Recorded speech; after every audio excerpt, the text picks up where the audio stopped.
Hi friends, welcome to my channel. ఇలా చిన్న సిరగుని తెలుసుకుందాం. మా అమ్మ తిండి బంద్ చేసిందంట, మందులు వేసుకుంటలేదంట. మా అన్న బిజినెస్ పనులన్నీ బంద్ చేసి మా అమ్మ కోసం ఉండిపోయాడంట. అంటే వరుణ్ అంటాడు, ఒకసారి వెళ్ళి మీ అమ్మని చూసిరా వెళ్ళు అని. అంటే అమ్మో మళ్ళీ నేను ఇంటికి వెళ్తే అక్కడే ఉండిపోవాలి, నాకు పెళ్ళయిందని తెలిస్తే మా మమ్మీ గుండాగి చనిపోతుంది అని లోకి అంట.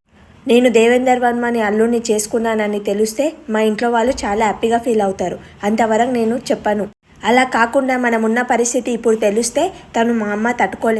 నేను ఎప్పుడు తీసుకుపోయి మా అమ్మకి చూపించాలి, మా అమ్మకి ఆరోగ్యం కురుకుపడేది ఎప్పుడు, మా అన్నయ్య ఎప్పుడు హ్యాపీగా ఉంటాడు అని మనలోకి బాధపడుతుంది.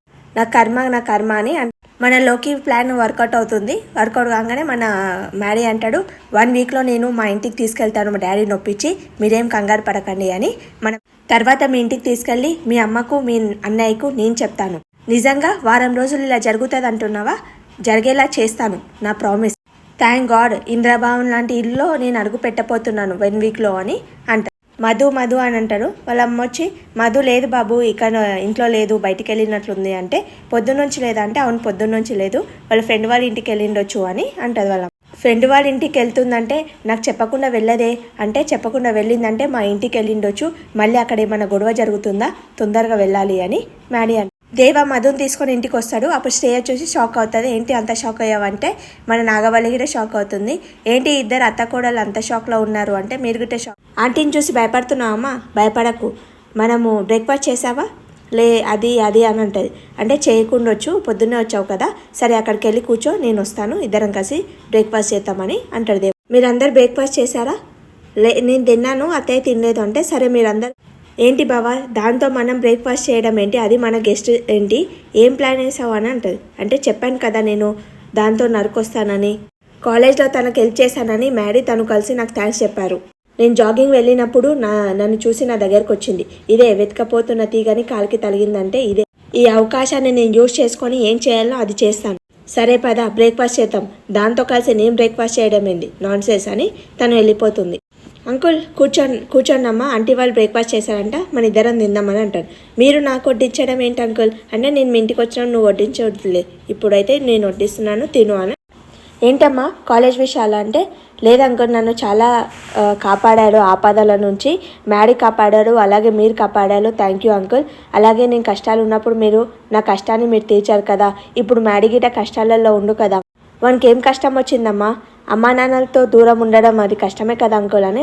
ఏ సంబంధం లేని నా గురించి ఆలోచించినప్పుడు రక్త సంబంధం ఉన్న మ్యాడీ గురించి ఆలోచించవచ్చు కదా. మీకు ఆంటీని దూరం అయినప్పటి నుంచి మిమ్మల్ని చాలా మిస్ అవుతున్నాం, ఫిజికల్గా కానీ మెంటల్గా కానీ చాలా కష్టపడుతున్నాం అంకుల్. ఆ కష్టాన్ని గిట ఇష్టంగా భరిస్తున్నారు తప్ప ఎప్పుడు నాకు కష్టం ఉందని అనట్లేదు అంకుల్. కానీ నాకు తెలుసు ఆ కష్టం ఏంటో. మీ మీద ప్రేమ ఉండి గిట మొండి పట్టుతోటి ఎందుకున్నారు తెలుసా అంకుల్, మీ మీద ప్రేమతో లేక కాదు, వరుణ్ వాళ్ళ ప్రేమ గిట మీరు ఒప్పుకోవాలని ఆ మొండి పట్టు. అసలు మ్యాడీ మనసులో ఏముందో ఒక్కసారి ప్రశాంతంగా కూర్చొని ఆలోచిస్తేనే కదా అంకుల్ తెలిసేది. మీకు చెప్పకుండా పెళ్లి చేశాడని కోపంతోనే మాట్లాడుతున్నారు తప్ప, ఎందువల్ల అలా చేసిందని ఒక్కసారి గిట మీరు ఆలోచించాలి. కారణం తెలుసుకుందామని ఒక్కసారి గిట మీరు ఆలోచించలేదు. ఒక్కసారి నా మాట విని ఒక్కసారి మ్యాడీతో ప్రశాంతంగా మాట్లాడండి. అలా మీరు మ్యాడీతో మాట్లాడితే, మ్యాడీలో మనసులో ఉంది ఏంటో తెలుసుకుంటే మీకు అర్థమవుతుంది కదా అంకుల్, మ్యాడీ మీద ఉన్న కోపం అంతా పోతుంది. అప్పుడు మీరు వరుణ్ని లోహిన్ గిట యాక్సెప్ట్ చేస్తారు. దయచేసి ఒక్కసారి మ్యాడీతో మాట్లాడండి అంకుల్. సరే అమ్మా, తప్పకుండా మాట్లాడతాను, థ్యాంక్స్ అంకుల్ నా రిక్వెస్ట్ని యాక్సెప్ట్ చేసినందుకు. ఎప్పుడు మాట్లాడతారు అంకుల్ మ్యాడీతో? నువ్వే కదమ్మా ప్రశాంతంగా కూర్చొని మాట్లాడాలని. నేను ఇప్పుడు పొలిటికల్లో బిజీ ఉన్నాను, నేను ఫ్రీగా ఉన్నప్పుడు మేము పిలుస్తాను, అప్పుడు మాట్లాడదామని అంటారు. మా ఇంటికి వచ్చి మా డైనింగ్ మీద కూర్చొని హ్యాపీగా బ్రేక్ఫాస్ట్ చేస్తావా, ఇప్పుడు ఇంటికి వెళ్ళు నీకు ఉంటుంది అని అంటుంది. శ్రేయలోకి కాల్ చేసి ఏ ఫొటోస్ పంపిస్తుంది కదా, ఏంటి ఫొటోస్ అని అంటే, ఆ మధు వచ్చింది మా ఇంటికి. ఆ మధు ఎలా వచ్చిందంటే మా మామయ్యనే తీసుకొచ్చాడు, మా మామయ్యనే కూర్చొని బ్రేక్ఫాస్ట్ చేశారు వాళ్ళిద్దరు కలిసి మా డైనింగ్ మీదనే, నాకు మండిపోతుంది అని అంటే, మీ అత్తయ్య ఏమనలేదంటే, మా అత్తయ్య ఏమనలేదు, కోపంలో వెళ్ళిపోయింది వాళ్ళిద్దరు మాట్లాడేశాను అంటారు. మీ ఇంటికి రావడం ఏంటి, మీ మామయ్య తీసుకురావడం ఏంటి, బ్రేక్ఫాస్ట్ చేయడం ఏంటి, నాకు అంత అయోమయంగా ఉంది అంటే, నీకే అంత అయోమయంగా ఉంటే నేను దగ్గరున్న చూసిన దానికి నాకెంత అయోమయంగా ఉండాలి అని మీ మామయ్యని మంచి చేసుకొని మంచిగా ఉండాలని అనుకుంటుందేమో. అంటే ఇదంతా ఎందుకు చేస్తుంది అంటే, మ్యాడీని ట్రాప్ చేయడం కోసం అని. మీ మామయ్యని మీ అత్తయ్యని మంచి చేసుకొని ఆ ఇంట్లో సెటిల్ అవ్వాలి అనుకుంటుందేమో. మన ఇద్దరు జీవితాలు నాశనం అయిపోతాయి అది ఆ ప్లాన్ వేస్తే అని అంటది. నువ్వు ఆ ఇంటి కోడలుగా నువ్వు ఉండలేవు, నేను వరుణ్ వైఫ్లా అని ఆ ఇంటికి రాలేను. మధు మాత్రం ఇంద్రమోహన్ లాగా అన్నీ అనుభవిస్తూ హ్యాపీగా ఉంటుంది. నువ్వు చెప్తుంటే నాకు భయంగా ఉంది లోయి అని శ్రేయ. మా బావ నాకు దక్కకుండా పోతాడని నాకు చాలా భయంగా ఉంది. భయపడకు శ్రేయ, నేను ఉన్నాను కదా, నేను చూసుకుంటా. ఒసే మధు, నువ్వు ఇంటికి కోడలు కానివ్వని, ఎందుకంటే మన ఇద్దరం కలిసి మళ్ళీ ఆ ఇంట్లోనే ఉండడం జరగదు అని లోకి.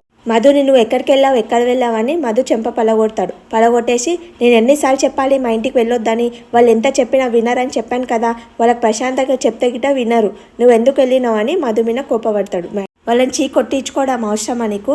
నువ్వు ఎప్పుడైతే వాళ్ళ ఇంటికి వెళ్ళావు అనుకుంటానో అప్పుడు నేను ఎంత అనుమానిస్తారో ఎంత చీ కొట్టిస్తాడో అని ఊహించుకుంటేనే నాకు ఎలాగనో ఉంటుంది. సారీ మధు, ఆ టెన్షన్లో నేను నీ మీద చేగిడ చేసుకున్నాను అని సారీ చెప్తాడు. నువ్వెందుకు సారీ చెప్తున్నావు మ్యాడీ? నువ్వు చేసింది కరెక్టే. నీకు చెప్పకుండా మీ ఇంటికి వెళ్ళడం నాది తప్పు. నువ్వు కొట్టాక నన్ను ముద్దు పెట్టుకుంటావా? అంటే నేను కొట్టినా నువ్వే ఫీల్ అవ్వట్లేదా? నన్ను కొట్టే హక్కు నువ్వు తీసుకున్నావు కదా, అందుకు హ్యాపీగా ఫీల్ అవుతున్నా. మొన్న నువ్వు తిట్టావు, ఇప్పుడు నన్ను కొట్టావు. నన్ను కొట్టే హక్కు నేను తిట్టే హక్కు మనకు వచ్చేసిందన్నమాట. మన హక్కుల గురించి తర్వాత మాట్లాడుకుందాం. నీకు ఒక గుడ్ న్యూస్ చెప్పాలి. గుడ్ న్యూస్ ఏంటది? మీ ఇంటికి నేను వెళ్ళాను కదా. యాక్చువల్లీ మీ డాడీతోటి బయట మాట్లాడదాం అనుకున్నాను, కానీ మీ డాడీ ఇంటికి తీసుకెళ్ళి నాకు బ్రేక్ఫాస్ట్ పెట్టి మంచిగా ప్రేమగా చూసుకున్నాడు అంటే థ్యాంక్ యూ సో మచ్ అని అంటారు.